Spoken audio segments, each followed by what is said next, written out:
Welcome to So Many Receipts. I'm Shelley Seddon. And I'm Fleur Michelle. And we're two entertainment journos based in Sydney, Australia who love to analyse and talk about all things reality TV and pop culture.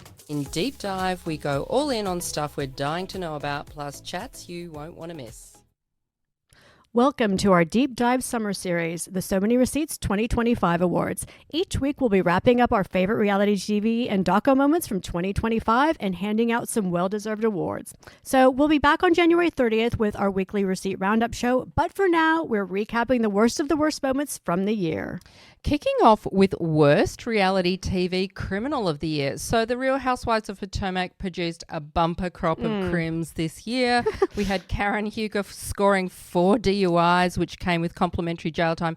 Mia Thornton, remember? She also got in on the action by quietly sneaking off with all of the fixtures from her rented furnished apartment and then got a mugshot. But the crown for most ambitious criminal has to go to Wendy Osefo, who allegedly pretended a burglary occurred at her home while on vacation.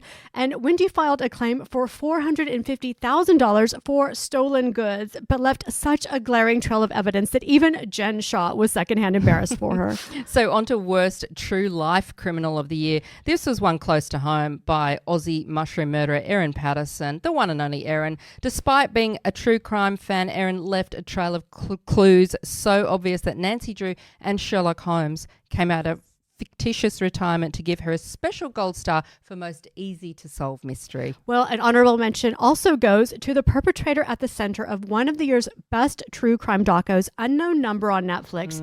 This was the very disturbing tale of U.S. high schooler Lauren Licari, who began receiving the most vile bullying texts from someone about her and her boyfriend. So who was behind it? It was her sick puppy mother, Kendra Licari, all along. The award for worst off-screen entertainer, aka the Please Stop Singing prize, was hotly contested between Ashley Darby, Lisa Barlow and Countess Luann. But the winner is Lisa Barlow, who insists she's taking vocal singing lessons. And I have to ask why. Yes. Isn't she already a serious mogul with Vita Tequila and Fresh Wolf? Why try to sing as well? Please stop. I know. So we don't often talk about drama shows on the pod, but we were forced to with And Just Like That, which wins the award for worst plot lines in a drama series. This shit show has now mercifully been put out of its misery after 3 controversial seasons. We didn't think the show could get any worse after Che Diaz. We were wrong. There were plot holes everywhere. We even had a special segment each episode called Plot Hole Alert. We had to witness Aiden and Carrie's painful situationship. Who has time to wait for someone for 5 years? Yeah, because it all became just too much. Carrie's outrageous strawberry shortcake hats and bad novel about the woman. Lisa Todd Wexley's dad dying twice.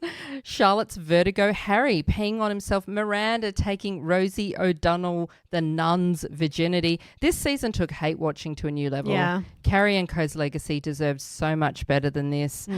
On to worst relationship of the year on screen. Now, not only did I think the fake relationship between Stacey and TJ on The Real Housewives of Potomac made for terrible TV, it was all the more jaw-dropping when we heard Stacey had supposedly paid TJ to be her boyfriend last season. Well, then we deduced it was a setup anyway, and Bravo were in on the joke the whole time. Now, apparently, Stacey's also pretending to be back with her husband. Does she get a commission for all of this effort? Should. And also, if we're talking about actual real-life couples, an honorable mention has to go to Bronwyn and Todd from Real Housewives of Salt Lake for the most uncomfortable interactions. Yes, on to worst relationship of the year off screen, and it's none other than Billy and Afina from Maths. I actually believed this shady sham hookup post-show for a few minutes and even did a TikTok on the So Many Receipts page saying, why can't people just be happy for this couple, which somehow got 15,000 views. Well, it's since been revealed they just pretended to be together for publicity and even did a cringy Woman's Day story, and we presume pocketed a fee for it as well. How embarrassing. Yeah, so finally, the worst fashion of the year award, which was won collectively by the Real Real Housewives of Atlanta.